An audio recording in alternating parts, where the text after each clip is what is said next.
walking with God, our relationship and walking with God is one of the most beautiful things that we will ever experience. It's an amazing journey when we're walking with God. And a lot of times when we're walking with God, we really don't pay attention.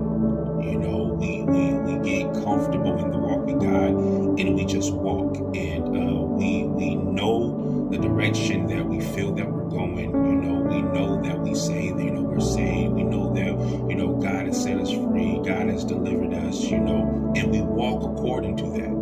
But the one thing is that we don't pay attention, and what we don't pay attention to is the little things, because we feel like, God, the big things that I used to do, the big sins, the big mistakes, that I used to do. God, you've already set me free from that. You've already delivered me from that. God, you already, pulled me away from that, God. And I'm walking the way that you want me to walk. But we forget that those big sins and those big things, if we are not allowing that to be totally eliminated from our life, it leaves residue. And that residue, it equals out to be the little things.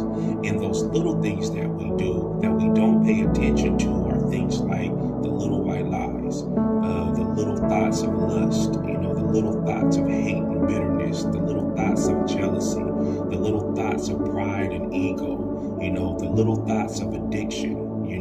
Those are all the things that we don't pay attention to.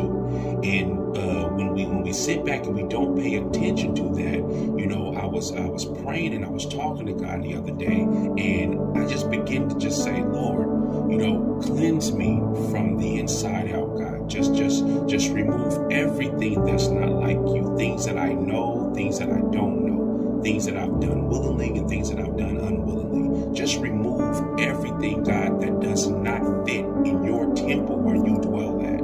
And a lot of times we need to say that prayer. Those are things that we need to, ask God to remove and ask God to forgive us, for things like that every single day, because we don't live a perfect life, and we live in a world where we are surrounded by those things. We are surrounded by the temptation. We are surrounded by sin, and we walk according to who God is, but we have to remember where we came from and what God has brought us out of.